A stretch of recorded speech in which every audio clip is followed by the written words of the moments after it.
Okay, can you now see the invitation, Cathy? No, I mean, Tanya. Connecting. Yes, connecting now. Okay, perfect. I can log off my cell phone.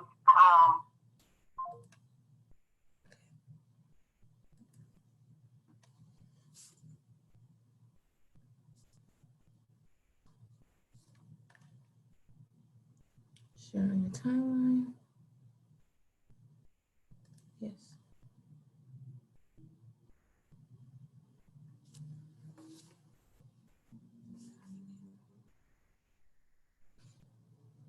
just sat down. I'm sorry. I didn't understand. No.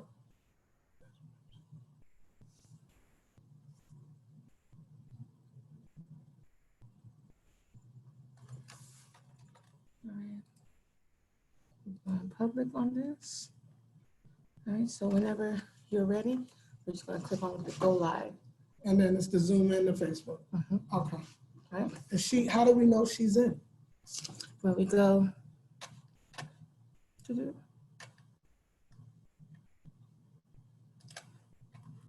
when it goes live, that make sure when we go, oh, that was loud.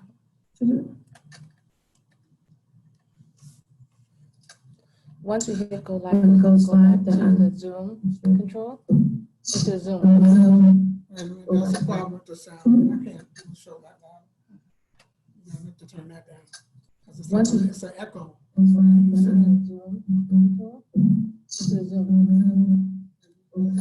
You know what? That's going to be the problem here. This Facebook can't be there. Okay. Because that's echoing back. And that is going to be a problem. I'll stop. All right. Okay. Hey, can you move that phone fast? My phone. What you'll probably have to do is go back because that's what you can. Yeah. Swear I can't hear the echo. You have to bring that a little bit down. Yeah, and just bring down the, you have to put down the volume so I won't hear myself on a double up. That'll go. Okay, hello. 1 2 1 2. Let me do something really fast.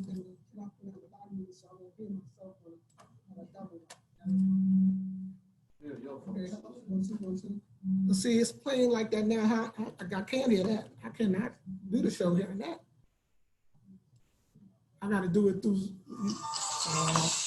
This lady, please, Jesus.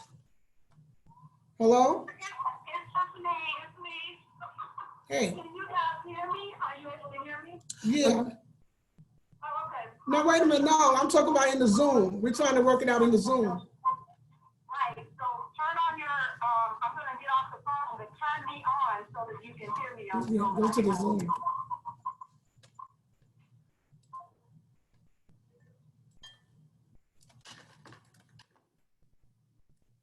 Talk. All right. Can you hear me? Yes. Okay. All right. So, and if you want to make me a guest, and that way you can see me, and I'll walk you through getting this resolved. Okay. You see how when she came on, and I went to the more. All right. As panelist, that's what you need to do. Yeah, that's the way you need to do it when the panelists come in. Already on Facebook Live. I'd rather just maneuver Zoom. You're not going to put me on Facebook Live where I won't see if a panelist is coming in. No, you're going to stay on Zoom.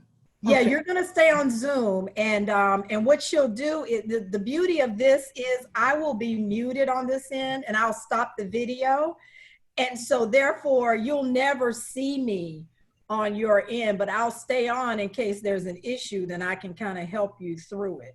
I'm back with the Facebook Live. Is the Facebook Live now? Yeah, it's live. Okay, so we don't have to touch the Facebook Live.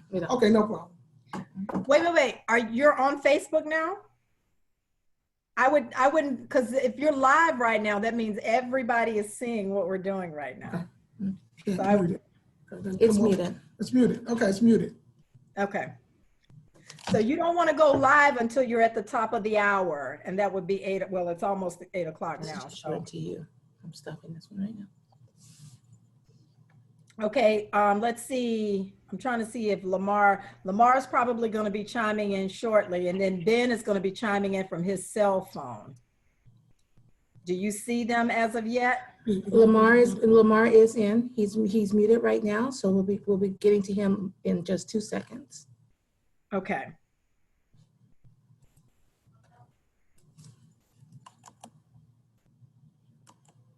And you've got the Facebook muted right now, so nobody on Facebook can So see it. no one is seeing anything on Facebook except for me, actually. Okay, perfect, good. So no one's seeing anything on Facebook.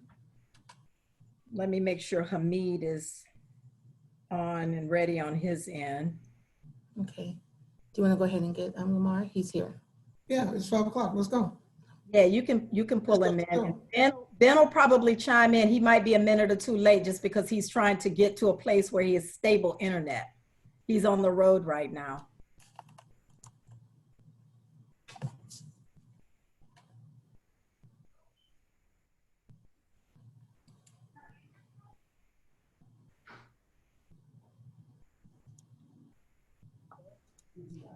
Hey, Lamarr, how are you? Good, good. How are you?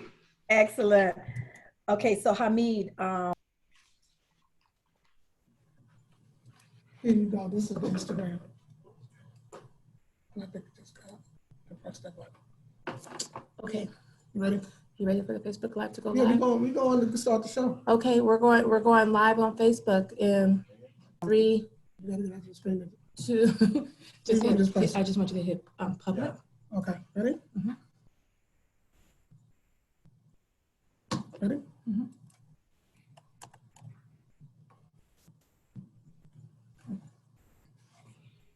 Okay, we're ready to start the show.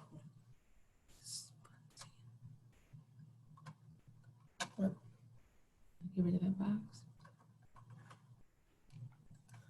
Okay. You ready? Give me the countdown. 5, 4, 3, 2, 1.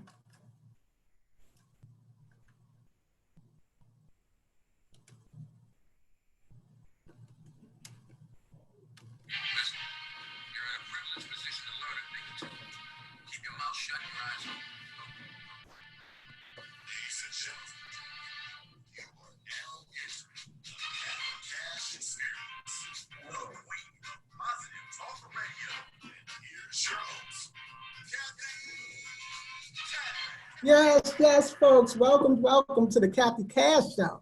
All right. Folks, it has been an amazing 4th of July. 4th of July, it has been an amazing weekend. I was just doing so much this weekend, and I want to tell you guys about it because I was in Long Beach, California, and I had a good time, folks. I'm coming to you live from Rise Radio in Las Vegas, Nevada, and I'm so excited about the show. Folks, I got to get back to my weekend.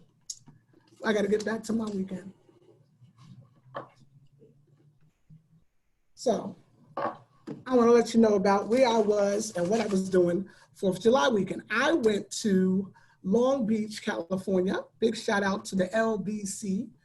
Okay, and I know I loved it. I absolutely loved it because every year, this time of year, prior to coronavirus, I go to Miami. So Long Beach, California is a hidden gem. Okay, I went up there and I felt like I was in Miami, just 3 hours away. So I had a good time at the LBC, and I had a great time. It was a turnaround trip. I only stayed from Friday to Saturday. I was right back. And on Saturday, I found myself just vegging out and watching TV because we had did so much for that 4th of July weekend. And folks, it was crazy. I just watched TV and I caught a reality show called Church on the Strip. And I gotta tell you, it was on the CW, and I loved the reality show. Okay, it's a new one, and what caught me was they said it's Church on the Strip, and it had a caption, reality without ratchetness. So I was like, wait a minute, I'm the queen of positive talk radio. So they doing something positive. So I want to see this. So make a long story short, I watched that episode and got into that. And, I had a good time.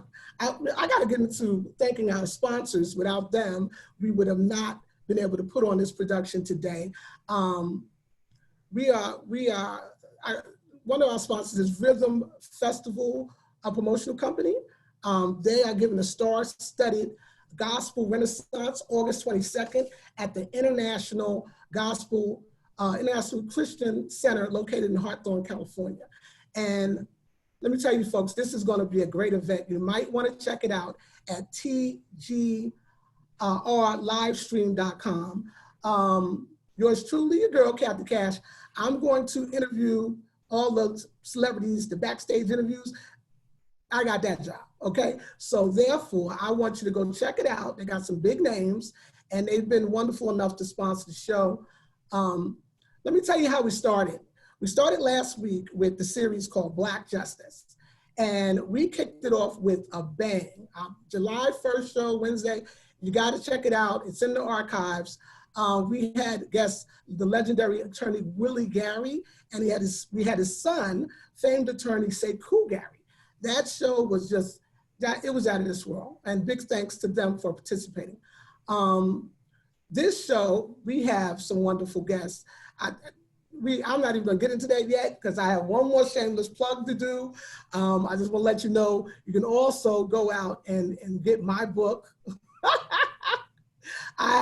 You didn't know I was an author, I am. Let me put it on the screen. Yeah, How to Make Your Mortgage in a Weekend.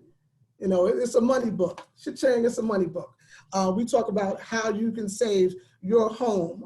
When the crisis hit in 2008, we're in Las Vegas, Nevada. And everybody thinks it's so much money around here because it is, but we are based on tourism. So when the real estate crisis hit in 2008, we got hit hard. And so that's why I came out with the book, How to Make Your Mortgage in a Weekend, so people could save their homes. And we've done that for over a decade now. And people still buy the book. So you can go to fdguide.com, pick up your copy, and try to get a couple of coins, a couple of dollars in your household, because right now we are hurting due to the COVID-19. Well, let me do a special thanks. I don't want to go on and on and on with my intro too long, but I have to thank these people for this show. I want to thank my manager, Mr. Kyle Green from QS4 Entertainment. He assisted me with putting this show together, thank God. And I also want to send a special thanks out to Tanya Wiley and the team at WC Communications, Consulting and Communications for an excellent service. Folks, I have been doing these shows for a minute now, and I've worked with people in this industry, a lot of them. And I have to tell you, the team, Ms. Wiley's team is top-notch and professional, and I want to thank WC Consulting for helping us put all of this together. So now, this is what you've all been waiting for. Please help me to welcome to the show my distinguished guest, B. Ivory Lamarr. Welcome to the Cathy Cash Show. Hey, Cathy, pleasure to be here. Pleasure to be. I like this lapel. Just pop it out. You're sharp.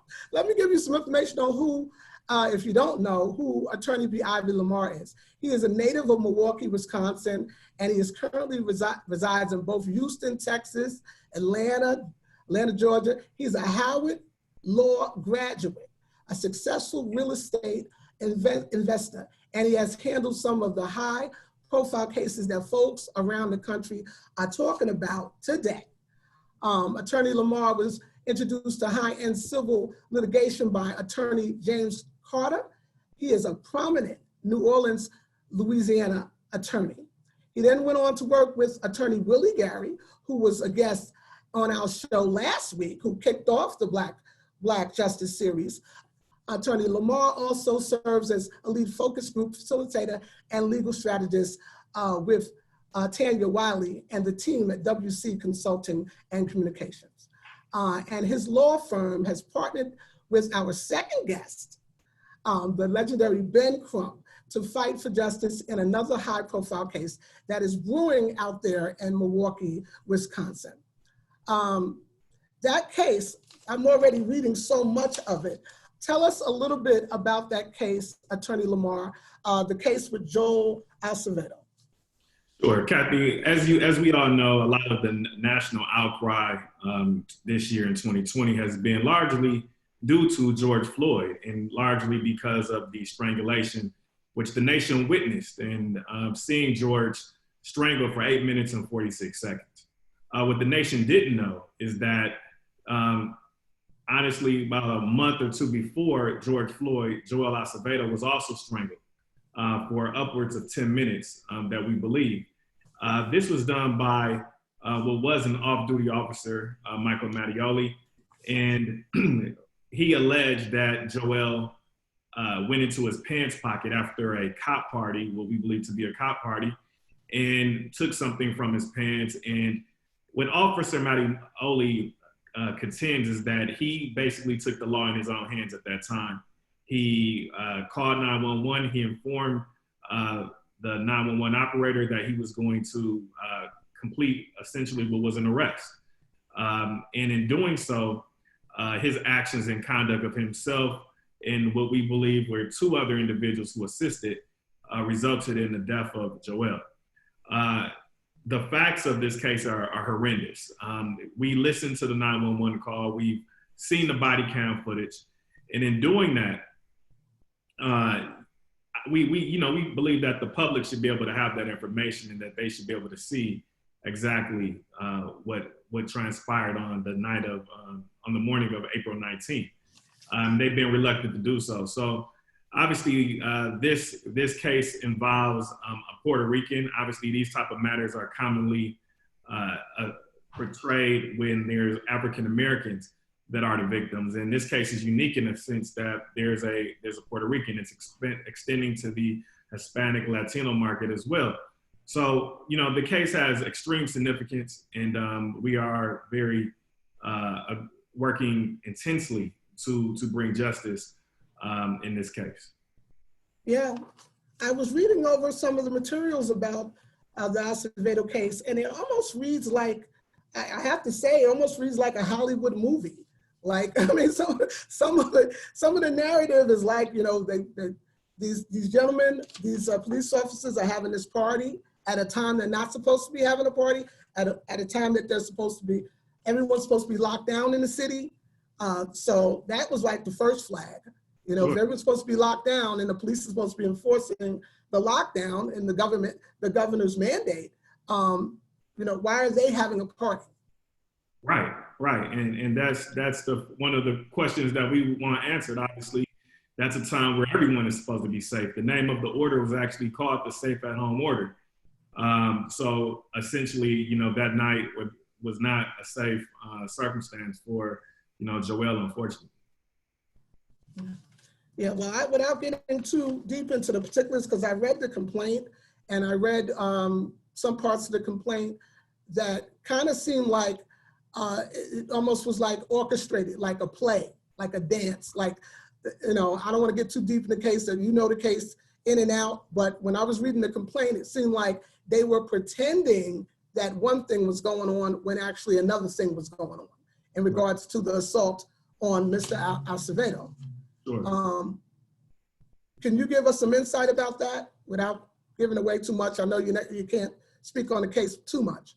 Yeah, I mean, there's a lot of questions that we have that's still unanswered as it pertains to the case. Obviously, Mattioli, pointed out and articulated one scenario, which is resembled in the criminal complaint as well as what we've seen in the 911 and body cam footage. But we believe that the evidence definitely leaves some questions unanswered. We believe that Joel maybe had some information and was silenced. There's a lot of different theories. There's a lot of different issues that we have regarding this case that we're still trying to get. We have tried to talk to the district attorney's office. They've, released some information, but it has not been complete. So again, that causes, into question what actually took place on that date. So we're just asking for answers, and we are asking for transparency that we believe that you should be entitled to in law enforcement. Yeah, we have to ask. I see where you guys want the body cam footage and the 911 recordings released. Were you able to do that? June 23rd, I believe this press release says you guys went to court to try to get that resolved. Yeah, we haven't went to court yet. We've made a formal request exercise in the formal open records request act in Wisconsin. Our request for the body cam footage, along with the 911 tape, was denied. So we have not gotten that information, unfortunately. So we are preparing our next steps in the quest of receiving those. Do you think that information will shed some light on what happened to Mr. Joel Acevedo? Absolutely. I think that it will call into question the narrative that was initially painted. I think that when the public has the ability, just like we did in the George Floyd matter, to be able to see for our own eyes and hear exactly what transpired, I think it'll call into question what exactly happened. And I think that it'll answer some questions. And I think it also calls into question the conduct of who we have on our police force. I think that, when you have an off-duty officer in the city of Milwaukee, and the same applies across the country with many other jurisdictions, those officers have the right that at the snap of a finger, they can go from being off-duty to placing themselves on duty, just simply alleging that a crime is being committed in their presence. And in a lot of ways, that should be important. So if you're in a grocery store and is getting robbed, of course, you expect an off-duty officer to act in his official capacity. So that's a good policy. But when it's used in a way in which it was used with Joel Acevedo, it calls into question who has that authority. And I think that this what this case stands for. I think that it sheds light upon who should have those privileges. So it's very concerning. We want the public to be able to see and hear exactly what transpired on that date. And we're just asking for full transparency. There's so many questions. There's so much evidence that the family has not even been entitled to. I can share that, they've even, it's just even things that extend to the cell phones and messages that they claim that they can't open, they can't unlock. But when, it involves other individuals and other matters, and depending on who the defendants are, oftentimes we see that they don't have those challenges. So that's what causes into a lot of question when we're dealing with these type of matters. Seems like you're getting a lot of roadblocks here. Absolutely. And I think that these roadblocks are existing across the country. I think that when you see departments in the way that district attorney's offices are handling these type of issues, I think that a large focus has been on the police departments. Obviously, you see the outcry across America, the protests, the marches. This has been going on for a decade now, where you've seen this. And obviously, when Ben Crump joins, he'll attest to his experiences in that regard. But when you have these, one of the things that I think that we need to kind of lean toward is holding the district attorney's offices, who are the checks and balances for the police departments, accountable. And I think that's really where they have the most power, and they are virtually going unchecked right now. And that's what I think that's one of the beginnings, because there's going to be bad officers. That's just going to be, no matter what we do, there's always going to be bad apples. But when we have those bad apples, we have to definitely be aggressive in making sure that they're pursued and that they're brought to justice, just like you or myself would be. Absolutely. Nobody is above the law. Absolutely. Nobody is above the law. Exactly. My next question, the Joel Acevedo case is kind of gaining national attention, but it appears that this case will move to an international spotlight like George Floyd's case. I'm intrigued, but I just want to know, you said that Mr. Acevedo was Puerto Rican. Do you see this case being a bridge to unite Black and brown communities around the world? Absolutely. I think that's already been transpiring, at least in Milwaukee. What you see black and brown. Obviously, even the legal team that's representing Joel Acevedo's family, obviously we're diverse. We believe that it's simply not about race or about party affiliation or anything. It's about principle. And when you see wrong, everyone should unite and call things wrong as they see it. And I think that's what we're seeing. We're seeing a lot of different organizations. Obviously, this case has already gotten international exposure. It has been broadcast over at Telemundo. And we definitely gotten a lot of traction in that regard. And I think that is the starting point. I think that this case can lead by example for the country in showing how we can effectuate change by being united. And that is one of the things that we're hoping to continue to attain. Yeah, we need unity. We need unity. We need unity. Here we go. So we have, let me give, Attorney Crump, are you there? I'm here. Can you hear me? I can hear you. Good evening.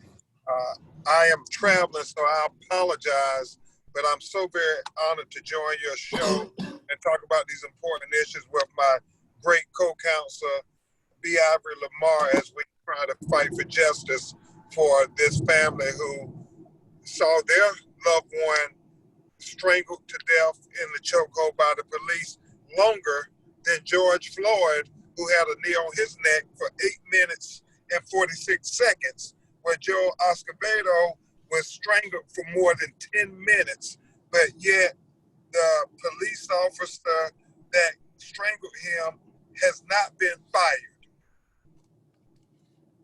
Yes, I see that the Fire and Police Commission is handling the investigation, and therefore, some way, because they're handling the investigation, he gets to keep his job and gets to keep his paycheck.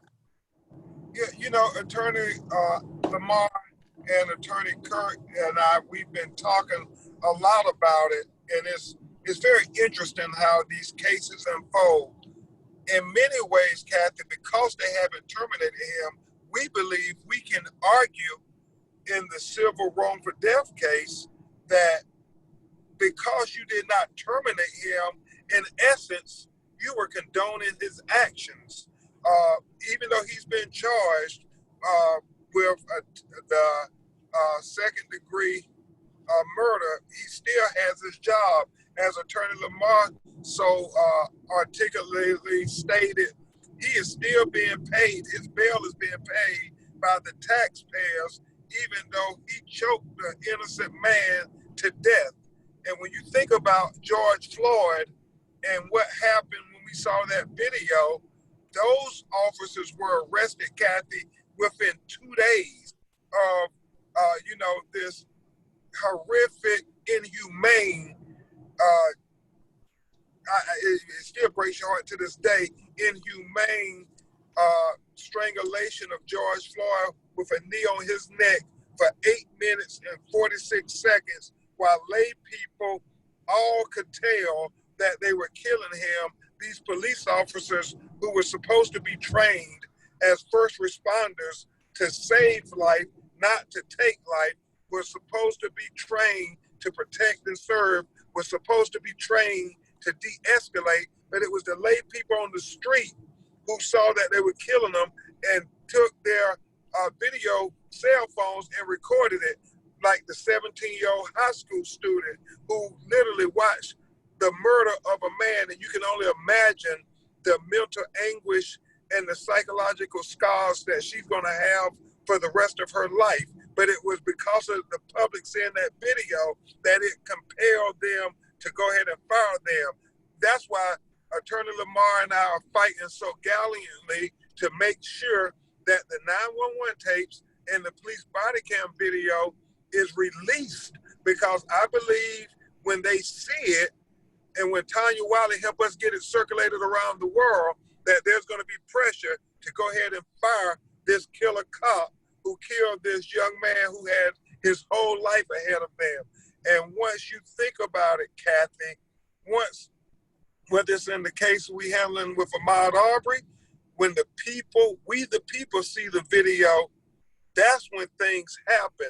It's not when the police see the video, because in the Ahmaud Arbery case, they saw the video on day one, but yet they did not arrest that murderous father and son duo for over 10 weeks. It was when we the people saw it and we got outraged and couldn't unsee it. Just like when we saw George Floyd video, we got outraged and could not unsee it. We need to see the video in Joel Escobedo's case, and we're gonna keep yelling from the top of our lungs that you don't need to say no more, just show the video.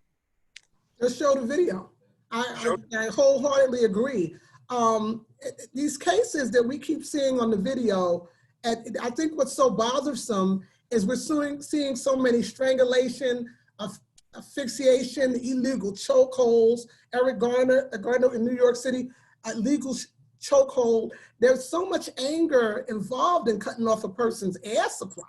I mean, stabbings, they're very intimate crimes, but strangulation seems so personal, a lot of power and overtaking a person.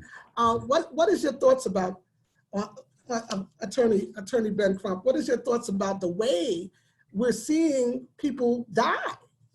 Well, it is very personal, and we believe that in George Floyd's case in Minneapolis, Minnesota, that the officer who put his knee on his neck for 8 minutes and 46 seconds did know George Floyd, that they had an acquaintance with one another because George Floyd worked at a nightclub as security, as a bouncer, in-house security.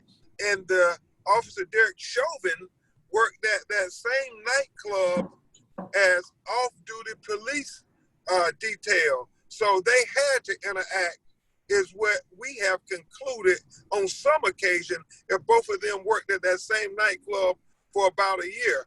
And you all heard today the release of of the police body cam audio concerning George Floyd. The fact that, you know, when the younger officer said to Officer Derek Chauvin, you know, I think that he may have some medical crisis going on. His response to him was, well, that's what we call 911. They will deal with it when they get here. But for now, we're going to keep him in this position, which in essence, he was declaring he's going to keep his knee on his neck, even though George Floyd said to them audibly on the video now that we've heard it, that tell my mama I'm coming to be with her. They're killing me. Tell my children I love them. And the officers heard this, but yet none of them offered him any humanity. They didn't offer him any respect. They did not offer him any dignity, and they did not offer him the opportunity to take a breath. And what we saw in George Floyd, we also see in Joel Escobedo case, the fact that it was 10 minutes that this young brown brother was denied an opportunity to take a breath so he could sustain his life.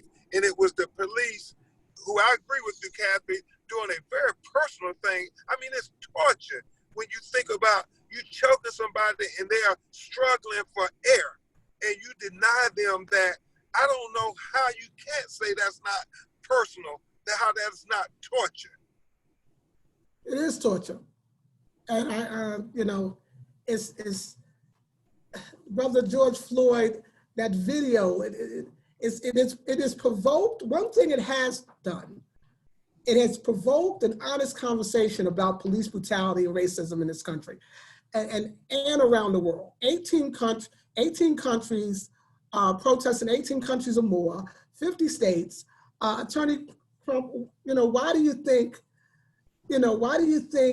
so much protest has happened and moved people? I just believe it has to be. It was that personal. It was that offensive. I mean, there's any other reasons why you can think that the world would react the way the world has rallied behind the death of of George Floyd in particular? Yes, ma'am, Cathy.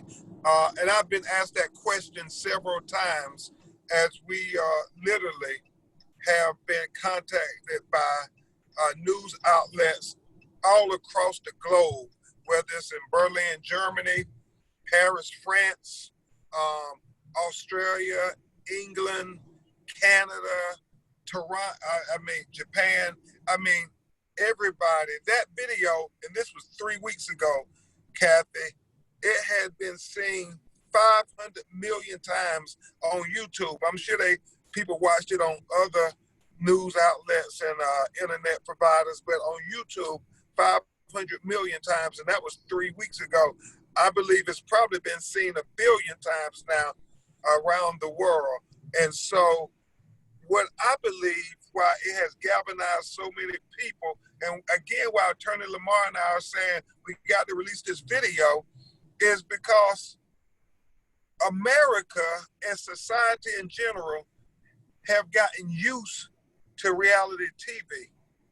But it's still very shocking to have somebody literally die before our eyes, to see a documentary of a live human being dying before our eyes. And what's even more shocking to us when we watch the George Floyd tragic killing at the hands of the police is the fact that not only are you watching the documentary of his death, but the person is narrating the documentary of his death. You literally hear George Floyd say 20 times, "I can't breathe." You literally hear him say that I can't feel my insides. You literally hear him say, "I can't feel my legs." And then you hear him calling for his mama. And then you hear him say, "Tell my family." And then finally, Cathy, we see him urinate on himself. And it's just so shocking. We cannot believe we just saw what we saw. And it has started this conversation in America, said enough is enough. This brother was handcuffed, face down. Why did you have to murder him? Well, that's what I noticed about the Joel Acevedo case, the eerie similarity, where the position that the officer, what was it, Mattioli, had Joel Acevedo in. It just was, when I was reading the case, it was so eerie. It was so similar to the George Floyd case. Yes, ma'am. Yes, ma'am. And that's when Lamarr first called me. That's what we talked about. And I know him and Tanya Wiley, I was busy running, but they said this case is very similar to what's happening in Minneapolis. And I'm so happy to be part of this campaign with Attorney Lamarr and Tanya Wiley, because today, and I don't know if Attorney Lamarr has had an opportunity to report it yet, but they passed a law in the Milwaukee City Council that has abolished the chokehold. I know they should have done it, a long time ago, but at least his family can take some solace today in knowing that his legacy will be a law named after him that abolishes the chokehold, with the belief that no other police officer in Milwaukee, Wisconsin will choke another person and legally be able to get away with the murder. Well, that's a blessing. That was a blessing and a needed change. That leads me to my next question, Attorney Crump. What are some of the changes you'd like to see implemented for the protection of our citizens, but in particular Black men, to help them avoid becoming the next George Floyd or Joel Acevedo? Yeah, I had the honor to testify before the United States Congress earlier, along with George Floyd's brother, Philonis Floyd, as they contemplated the George Floyd Justice and Policing Accountability Act. And when we were there, I said that this is our time. I mean, with people, black, white, brown, marching in the streets in solidarity saying none of us can breathe until we get justice for George Floyd. I said, this is our time. And we have to take advantage of this moment, Cathy, to get systematic reform in policing. We have to change the culture and the behavior of policing in America, because if we don't, we're going to continue to see more hashtags. We're going to continue to see more cities on fire and protests everywhere. And just for the record, I always point out in every interview I do, they keep trying to say it's the young people protesting that caused the cities to be on fire after George Floyd's tragic killing. I object on the record, Cathy, and I say it was not the young people protesting that started the fires burning across America. It was police brutality and a racist criminal justice system that started the fires burning in cities all across America. And it won't be until we have police accountability and equal justice for every American, not two justice systems in America, one for Black America and one for white America, but equal justice for the United States of America, that we will finally extinguish these fires. So to be very poignant, what we need is we need the Breonna Taylor law to be passed nationally, who we represent in Louisville, Kentucky, who was executed in her own apartment from a dangerous, unconstitutional, unnecessary, no-knock warrant, which, oh, by the way, is executed against Black people in America 50% of the time, and we only make up 13% of the population, but 50% of all the no-knock warrants that are executed are against us. And so that says a lot. And we need to abolish that law. And number two, we should abolish the chokehold nationally as well. Number three, we gotta have these police body cam videos on when there's an allegation of brutality or kill somebody. If the police don't have the camera on, Attorney Lamarr and I talked about this, there should be literally a federal offense of obstruction of justice against a police officer if they kill somebody or hurt somebody and that body camera isn't on. Now, we're not trying to take away their due process, but what we are saying is that there should be a rebuttable presumption that you did something nefarious, that you did something corrupt if that body camera wasn't on. Now, you can prove to us that you didn't do anything wrong and it was not intentional, but there is a presumption that you can rebut. And I think that's going to be huge as we talk about what needs to change to prevent these hashtags, because until we have transparency plus accountability, we can't get to trust. And there's a great mistrust between communities of color and law enforcement, and that bridge of distrust gets wider and wider every time they won't show the video. So I go back to Joe Escobedo, because I'm a trial lawyer and I stay on point, Cathy, that we gotta release that video. Yeah, we got to get that video. But this, going back to what you said about the no-knock warrant. The no-knock warrant has been controversial. I remember a case in New York City, Alberta Spruill, where they knocked at her door and scared this woman, literally scared her to death. So the no-knock warrant has been a problem. That happened in 2003. For a while, why is it taking so long for just a no-knock warrant with this Breonna Taylor case to get the attention that this should be alleviated? You know, the no-knock warrants have killed many innocent people. In the past 5 years, they've killed 81 citizens. And Cathy, it's dangerous when the police don't announce themselves, don't identify themselves, and come in your house in plain clothes in the middle of the night, when you have all these gun laws that say everybody, every Tom, Dick, and Harry has a right to have a gun. So 13 police officers have been killed too, because people said, hold on, you came busting in my house, I have a right to defend myself. And unfortunately, when Black people have guns, the police see us differently. So if you're a registered gun owner, like Kenny Walker was Breonna Taylor's boyfriend, and you try to defend your house, they murder you. Whereas white people may be given the benefit of the doubt, a black man with a gun, the police gonna shoot first and ask questions later. Even if they not pointing the gun at the police or whatever, they just see black, they see gun, and for some reason they have an imaginary fear in their mind that they shoot first, even though white boys can go shoot up a movie theater and be taken alive, can go shoot up a school and be taken alive, go shoot up the Waffle House and be taken alive. But it's different for us.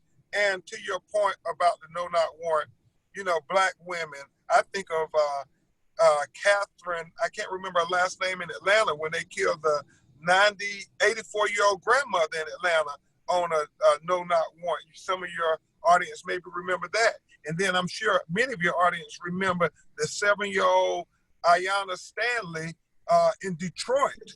Yeah. As a result of a no-knock warrant. And I mean, they are just dangerous, and they execute them disproportionately against black people in America. And that's why I'm very proud in Louisville, Kentucky, because all of us were saying her name, even though no police officer has been arrested yet, Cathy. They did pass the Breonna Taylor law unanimously in the Louisville City Council, saying they would abolish no-knock warrants.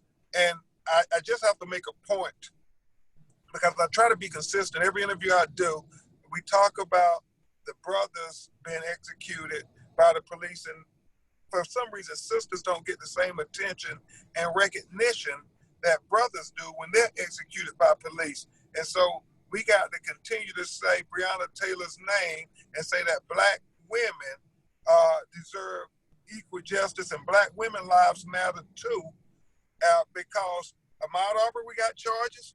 George Floyd, we got charges. Rayshard Brooks in Atlanta, we got charges. But our sister Breonna, no police officer has been charged for executing her while she was sleeping in her bed in the sanctity of her own home. And it's just outrageous. It takes you back to what Malcolm X said: the most disrespected person in America is the black woman. The most unprotected person in America is the black woman, and the most neglected person in America is the black woman. We cannot continue to let Breonna Taylor's death be swept under the rug, because that's like us allowing them to neglect our queens and our black women, and we just cannot allow that. No, we cannot. Attorney Crump, these cases are just coming so fast and furious. In the midst of George Floyd, you had Ahmaud Arbery. We all watched that. It's like one after the other after the other. Why so much pushback from the white community about the realities of police brutality? It seems like as this is building, as more people are getting frustrated from the videos, angry, you have a group of people that still want to be in denial, and now they're defensive. You know, what's that all about? What's your thoughts about that? Well, my thoughts are, we have to remember the history of policing in America. It was the slave patrol, and in many ways, Cathy, the police job is to continue to maintain the status quo. And so from slavery to, the Reconstruction to Jim Crow, Dred Scott, and all like that, the police have always supposed to keep people in their place. And so a lot of people in America continue to believe that the police job is to keep those people in their place. And I challenge them every time I go into a courtroom and we're picking a jury. Do you believe Thomas Jefferson's words? Do you believe the preamble to the Declaration of Independence? I know you can quote it, but do you really believe it? Do you believe that we hold these truths to be self-evident, that all men are created equally, that they're endowed by their creator with certain inalienable rights, that amongst them are life, liberty, and the pursuit of happiness? And sometimes I get in trouble with the judges. So Attorney Lamarr, when we up in Wisconsin arguing for Joe Escobedo, They might hold me in contempt. Y'all don't let me stay in jail overnight now. But it's one of those things. The judge say move on, but I ask every potential white juror, do you really believe it? Because if you're not going to give Joel Escobedo the same consideration that you're giving to this white police officer, then the case is over before we begin.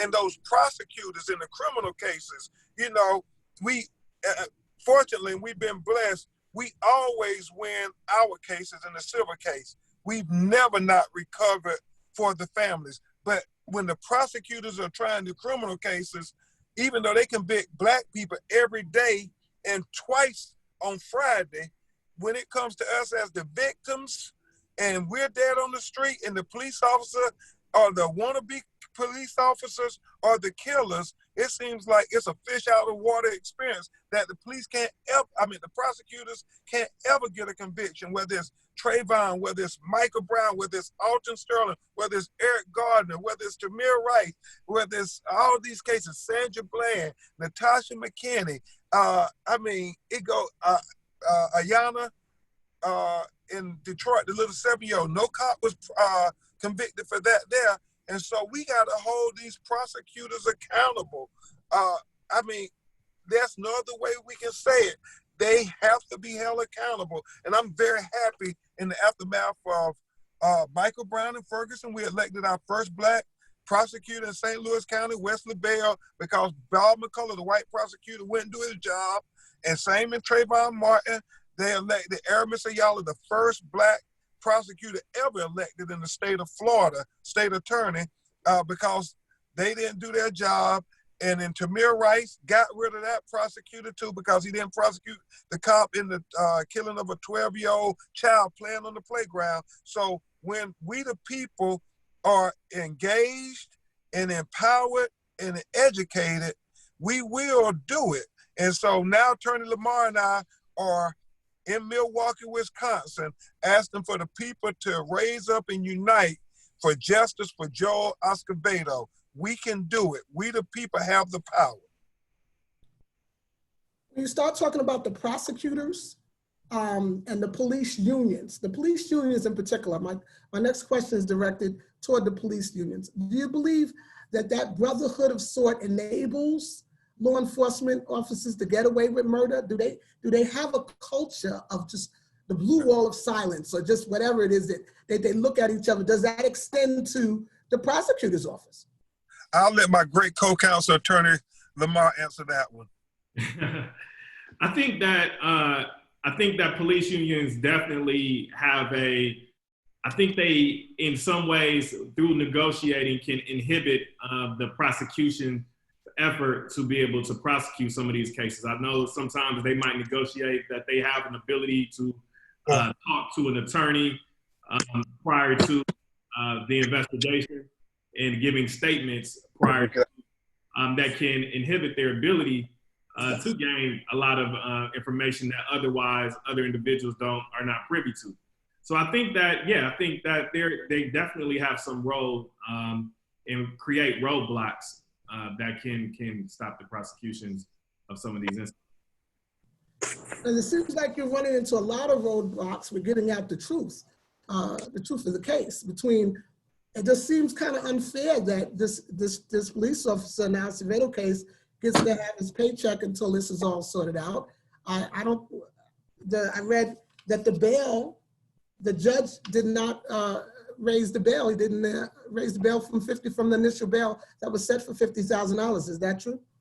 That is true. Obviously, when that initial bail was set in Joel's case, Joel was still alive. So it wasn't even determined to be a homicide at that point. I'm checking in. It was actually, Joel passed, unfortunately, there was no increase in the bail to recognize the upgrade in the charges. And obviously that causes a question whether the state sees or places value on, Joel's life. And that's really concerning, for ourselves Website and of the public. So that is an issue that we have had in this case. Yeah. Well, it just seems like the Acevedo case, like I was saying to Attorney Ben Crump, is so eerie it is so eerie similar to the George Floyd case. And I'm just concerned that we're gonna have more and more of these cases. Yeah, you know, I think that until we really start as a community, as a country, in fact, start understanding, you know, our criminal justice system, so that it shouldn't take, you know, many more of these type of circumstances to occur before we start really looking at how this system is constructed. I think that when you have prosecutors who have virtually unfeathered checks, where they can go out and exercise what's called prosecutorial discretion, and they don't apply that evenly, you know, as they would between officers and lay people, you know, that's an issue.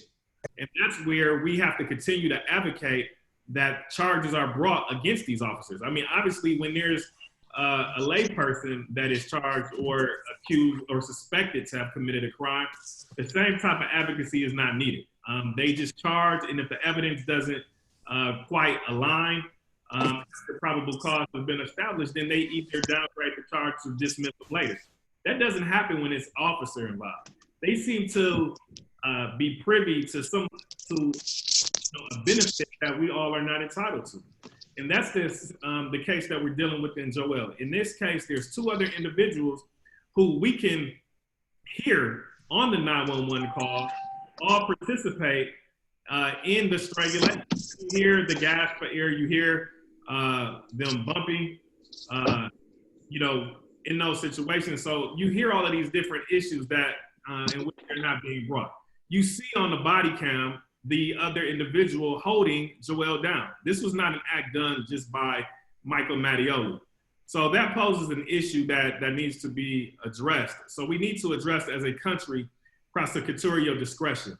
In other countries like Europe and Latin America, they have what's called mandatory prosecution when there's evidence that is brought, and the prosecutors then have a duty to prosecute regardless of the evidence coming straight from the public or from the district attorney's office themselves. So that is an issue that we gotta continually raise and bring attention so that we can minimize the furtherance of these type of acts.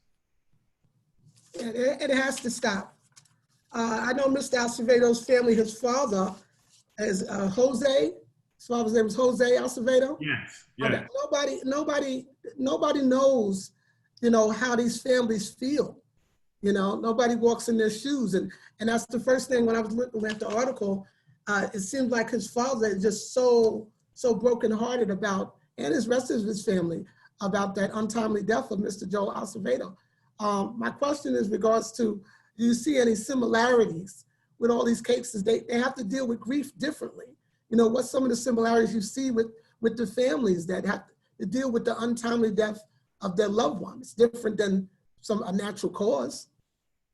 Yeah, you know, I think every family is different in how they process this type of unexpected death here. Interestingly, that the facts of George Floyd's case, I mean, the Acevedos, you know, they told me at one of our initial meetings is that the George Floyd case is which prompted them and gave them the motivation to come forward to speak.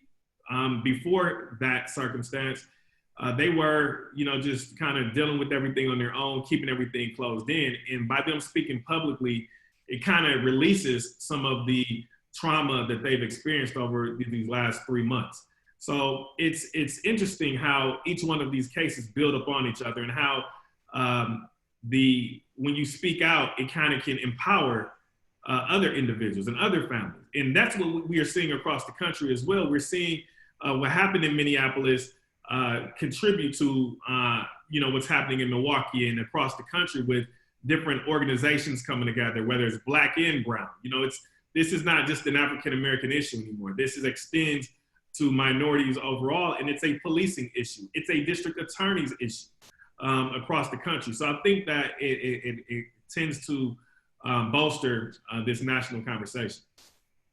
Well, we have to have it. It's not easy. We have to have the conversation, and we have to have some type of solution. I mean, I was going to ask this question, but I'm going to ask it to the both of you guys.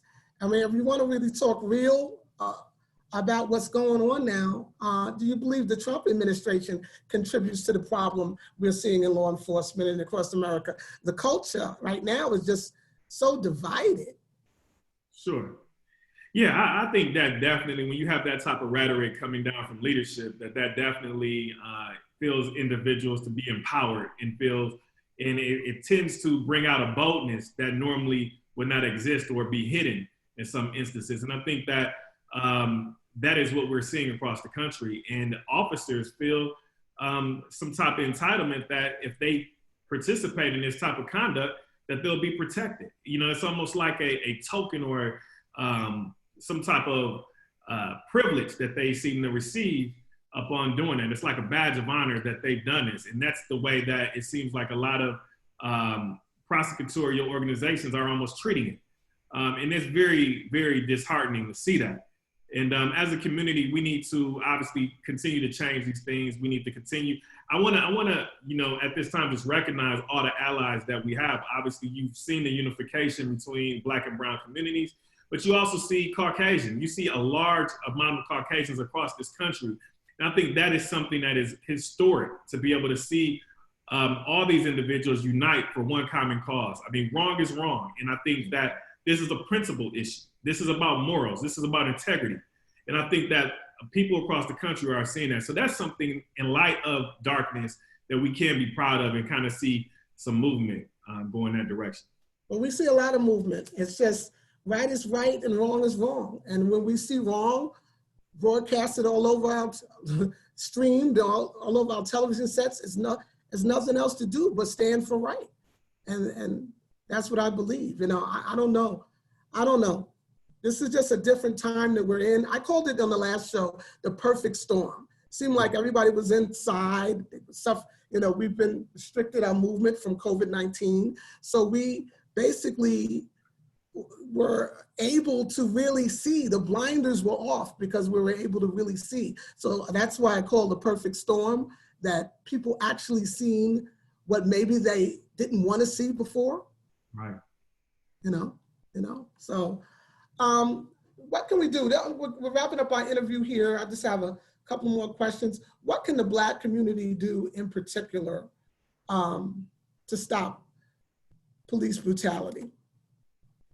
You know, that's a good question. Obviously, you know, the marching is important. I mean, it brings attention to these type of unfortunate events. And obviously that brings an outcry across the country. So bringing attention to these issues is important. I also think that we need to understand the criminal justice system. We need to hold these district attorneys accountable because they have they're the most powerful part of the criminal justice system. I mean, obviously, like I mentioned before, police officers are going to do wrong. There's going to be bad apples, but when it happens, what's the check and balance? You know, what are you going to do about it? And we have to rely upon the prosecutions to officers across the country to do that. So we need to be more informed. I think that we need to see, we need more Black lawyers. You know, I think that we need, as it relates to civil rights issues, we need Black representation in a diverse group of body of individuals in these district attorneys' offices. When we have that type of diversity, now we have a better chance of having transparency, fairness, justice being applied equally. So these are the type of things that we need to have those. I mean, we have thousands of protesters across America, but we need to see a more representative amount into the legal world so that we can have people that are credible and that have the proper moral fortitude in those positions. Yeah, I agree. More Black police officers, more Black attorneys, more Black district attorneys, more Black judges. Oh, thank you, Attorney B. Ivy Lamarr. This was a very interesting, informative interview. And I wish you success. You guys are like the dynamic duo. You and Attorney Ben Crump. I wish you much success in fighting for justice for Joel Acevedo and the rest of the victims of police brutality. Thank you very much. I think we still have Attorney Crump on the line. If we do, I want to thank him. It's just a tragedy. But Thank you, Cathy. Thank you. Thank you so much. I know something good has to come after the rain is gone. I know we're going to see the sun after the rain is gone. Thank you, gentlemen, for having this interview. And you are welcome back to the Cathy Cash Show at any time. We thank you for your work, man. Your body of work is impressive. Continue doing what you do, bringing light to these. Thank you. Black justice. You got to get it. Yeah. God bless. God bless. God bless.